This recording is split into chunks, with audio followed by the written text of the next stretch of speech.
Hello साथीहरू, आज म तपाईहरुलाई काबुली चना बनाएर देखाउन जाँदैछु। जो तपाईहरुले पनि आसानीले आफ्नो घरमा सजिलैसित पकाएर खान सक्नुहुन्छ। र यो मेरो पहिलो भिडियो हो। यो भिडियोलाई तपाईहरुले धेरै माया, साथ, सपोर्ट, लाइक, सब्स्क्राइब मेरो च्यानललाई गर्नुभयो भने म अगाडिका प्रोसेसहरु पनि यस्तै थप्दै जानेछु। र मैले यो पहिलोचोटि यो भिडियो बनाएर तपाईहरु सामु पस्किन थालेको छु। हेर्दै जानुहोस्। म कस्तो तरिकाले सेतो चनालाई पकाएर देखाउँछु र तपाईहरुले पनि त्यस्तै सहज तरिकाले घरमा पनि पकाएर खान सक्नुहोस् भन्ने मेरो चाहिँ चाहना हो। मलाई चाहिँ काबुली चना, सेतो चना कसरी पकाउने म देखाउन जाँदैछु। यो मेरो किचन हो, तपाईहरु देख्न सक्नुहुन्छ। हेलो साथी, आज म काबुली चना बनाउन जाँदैछु, जसलाई हामी सेतो चना पनि भन्ने गर्छौं।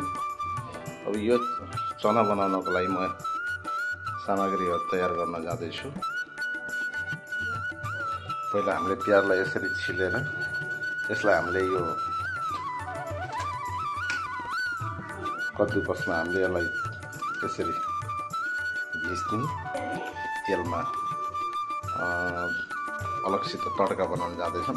यो काबुली चना यसरी अलगसित किन निकालिएको भने यसलाई चाहिँ नि हामीले मेस गरेर, किनभने चना अलि बाक्लो बाक्लो बनाउनलाई आलु नहाल्ने, धेरै जस्तो मान्छेहरूले अनेकौं थरी हालेर चाहिँ नि त्यसलाई बाक्लो गराउने गर्छन्। हामीले चाहिँ नि यही चनालाई यसरी निकालेर अब यसलाई हामीले यसरी मेस गरेर यही चनाको चाहिँ नि पिसेर हामीले यो काबुली चनालाई चाहिँ नि बाक्लो गराउन गइरहेका छौं। तपाईहरु हेर्न सक्नुहुन्छ। म यहाँ अब प्याजलाई घियाकस गरिसके। अब म यहाँ टमाटर पनि यस्तै गर्छु र अदुवा लसुनलाई पनि म यसै गरी घियाकस गरेर म यसको काबुली चना झान्नको लागि मसला तयार गर्दैछु। अब हाम्रो काबुली चनाले सिटी हानिसकेको छ। अब यो फाइनल सिटी थियो, जसलाई हामी प्रेसर पनि भन्छौं। लसुन एकदम सानो प्रजातिको भएको हुनाले यसलाई कद्दुकस गर्न नसकेर यसरी मैले मिक्सचरमा मोटो दरदरा टाइपको चप गरेको छु। अब मैले काबुली चनाको ग्रेभी बनाउनको लागि कराई बसाले। ग्यास फुल फ्लेममा छ। अब एकछिन हामीले यो कराईलाई ताप्न दिन्छौं र कराईमा भएको पानीका हल्का फुल्का छिटाहरूलाई सुक्न दिन्छौं। अब यो चनाको ग्रेभीलाई हामीले थिक बनाउन, यानी कि बाक्लो बनाउनको लागि यसरी मैले थोरै काबुली चनालाई मैले अब मिक्सरमा ग्राइन्ड गर्न जाँदैछु। यसरी हामी यहाँ तेल गरम गर्न राख्यौं। अब तेल तातेपछि मैले यसरी यो सिङ्गै मसलाहरू, म धेरै मसला लिने, किनभने मेरो घरमा साना केटाकेटी छन् र बुढो बाबु हुनुहुन्छ। त्यही भएर मैले चाहिँ नि हल्का फुल्का जम्मा मैले अहिले तेजपत्ता दुईटा पत्ता अनि दालचिनीको सानो टुक्रा र ठुलो इलायची 2 पिस अनि हल्का जिरा लिएको छु। तपाईहरुले अझ यसमा बढाउन थप्न सक्नुहुन्छ मसलाहरू। अनि मैले प्याज एड गरिसके। हामी प्याजलाई यसरी भुट्छौं। रातो हुने गरी प्याजलाई भुट्न पर्छ।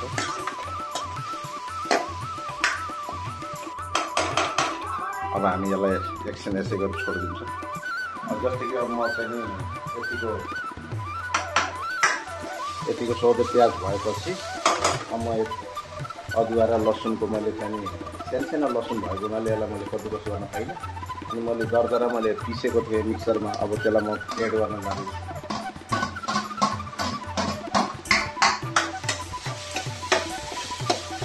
अब हामीले काबुली चना पानी एड गर्नको लागि यसरी यतातिर जारमा तताउँदैछौँ, इलेक्ट्रोनिक जारमा। यो पानी तातेपछि हामी त्यसमा हाल्न जाँदैछौँ। अब हामी यसमा चाहिँ नि यतिको भइसकेपछि अब यसमा हामी चाहिँ नि टमाटर एड गर्न जाँदैछौँ। मैले यसमा टमाटर एड गरेँ। टमाटरलाई पनि तपाईहरुले घियाकस यानी कद्दुकस गर्न सक्नुहुन्छ, घिच्न सक्नुहुन्छ। तर मेरो समय नभएको हुनाले मैले यसलाई चाहिँ नि जारमा राखेर मिक्सरमा राखेर दरदरा मैले यसलाई पिसेको छु। तपाईँहरूले यसलाई कद्दुकस गर्नुभयो भने झनै राम्रो स्वाद आउँछ काबुली चनामा। हाम्रो चना चाहिँ नि उमालिएर यतिको भइसकेको छ। यसलाई म चेक गर्न जाँदैछु कतिको गल्यो भनेर।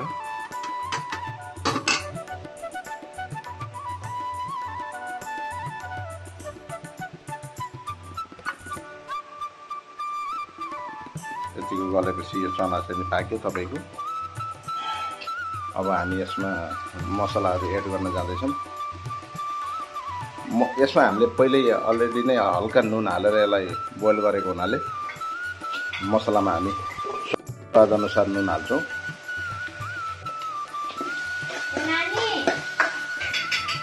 हल्का कश्मिरी रातो खुर्सानी जसले गर्दा हाम्रो काबुली चनामा चाहिँ नि रङ ल्याउँछ।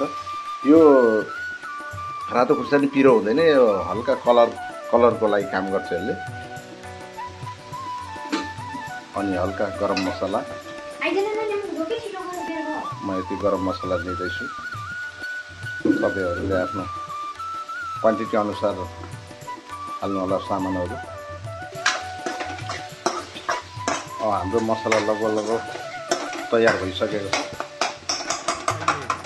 अब हामी यसलाई लो फ्लेममा पाक्नलाई छोडिदिन्छौँ एकछिन ढाकेर, ताकि यसको यो टमाटरहरू पाकिसके, मसला पाकिसकेपछि यसले तेल छोड्छ। जसरी अहिले तेल छोडिरहेको छ, हामी यसलाई राम्रोसित तेल छोडाउँछौँ। अब हाम्रो मसलाले चाहिँ नि राम्रोसित तेल छोडिसकेको छ र मसला यतिको पाकिसकेपछि अब हामी यसमा काबुली चना एड गर्न जाँदैछौँ। अब हामी काबुली चना यसरी एड गऱ्यौँ। मैले बिचमा तपाईँहरूलाई एउटा चिज भन्न बिर्सेको थिएँ। मैले अलगसित जो थोरै काबुली चना निकालेर मेस गरेर राखेको थिएँ ताकि यसलाई ठिक बनाउन, बाक्लो बनाउनको लागि। त्यो मैले एड गरेको यसमा देखाइनँ। अब हाम्रो यो काबुली चना चाहिँ नि अब अहिले यतिको बाक्लो छ, यसलाई हामी एकछिन पाक्न दिन्छौँ। तपाईँको चाहिँ नि झोललाई बाक्लो बनाउने काम पिसेको चनाले गर्यो, अनि सिँगै रहने काम चाहिँ नि यो चनाले गरेको छ। यसलाई हामी खोड्दैनौँ, यसलाई हामी यत्तिकै छोड्छौँ। अब यसलाई मजाले एकछिन 5-10 मिनट पाक्न दिन्छौँ ढाकेर यसलाई एकदम सानो आगोमा।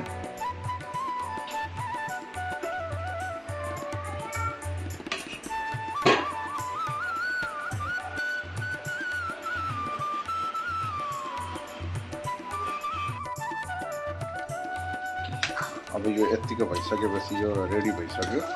अब तपाईँहरूले यसलाई भातसित खाने भए अलि यसमा तपाईँले पानी एड गरेर झोल बढाउन सक्नुहुन्छ। होइन, यसलाई अब यतिकै नानसित खाने हो, परोठासँग खाने, रोटीसँग खाने भए यतिकै बाक्लो राख्दा पनि हुन्छ तपाईँहरूले। अब यसमा मैले चाहिँ नि लास्ट काम गर्न जाँदैछु, तपाईँहरूलाई म देखाउँदैछु। अब म यसलाई फाइनल तड्का लगाउने तयारी गर्दैछु। मैले फ्राई प्यान बसाले।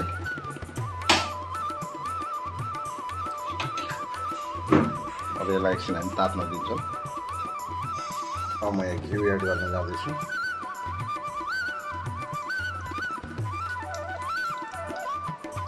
यति देशी घिउ एड गरेपछि यो मेरो माथिबाट लवरी तड्का हो। अनि मैले यति जिरा लिएको छु। म रातो खुर्सानी यसमा पड्काइनँ, किनभने मेरो घरमा चाहिँ नि सानो बच्चाहरू र बुढो बुवा हुनुहुन्छ, त्यसले गर्दा उहाँहरूको पेटमा असर हुनसक्छ। त्यस हुनाले मैले रातो खुर्सानी पड्काइनँ। तपाईँहरूले यसमा रातो खुर्सानी पनि पड्काउन सक्नुहुन्छ। जिरा यतिको रातो भइसकेपछि तपाईँहरूले यसमा चाहिँ नि चना एकदम हेभी भएको हुनाले त्यसलाई पचाउनलाई सहज होस् भनेर मैले हल्का यति हिङ लिएको छु।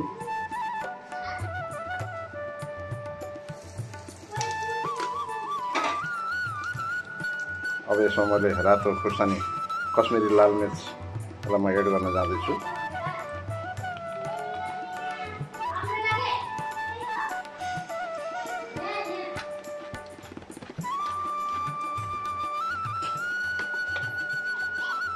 अब यसलाई मैले चनामा माथिबाट झ्याम्न जाँदैछु।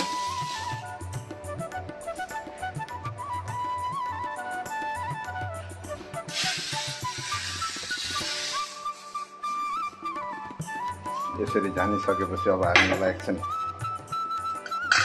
घिउको बास्ना बाहिर नजाओस् यसरी ढक्कनले छोपिदिन्छौँ।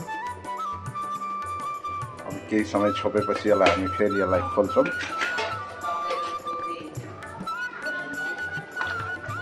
अनि हामी यसलाई राम्रोसित मिक्स गर्छौँ। हाम्रो भातसित खाने लायकको चाहिँ नि काबिल चना बनेर रेडी भइसकेको छ।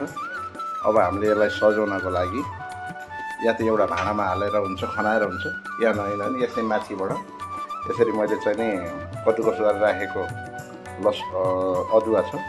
यो अदुवालाई मैले यसरी माथिबाट यसरी हालिदिन्छु ताकि यसमा देखिँदा पनि राम्रो देखियोस् र खाँदाखेरि पनि अदुवाको महँगो बास्ना आओस्।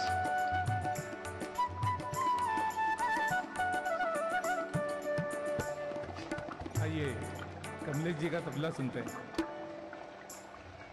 यसरी अब हामीले यसको फाइनल डेकोरेसन गऱ्यौँ।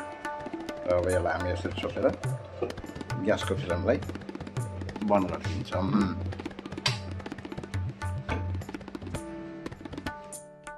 अब म कस्तो बनेको काबिल चना तपाईँहरूलाई खाएर पनि देखाउँछु।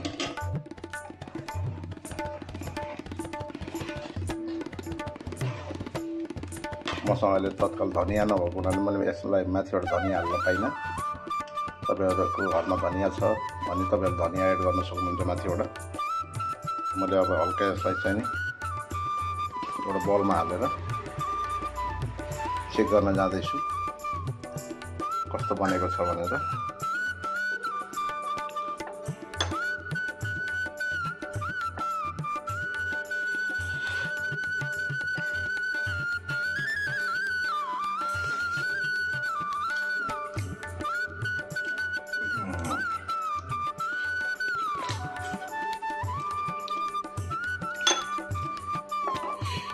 एकदम गजब बनेको छ।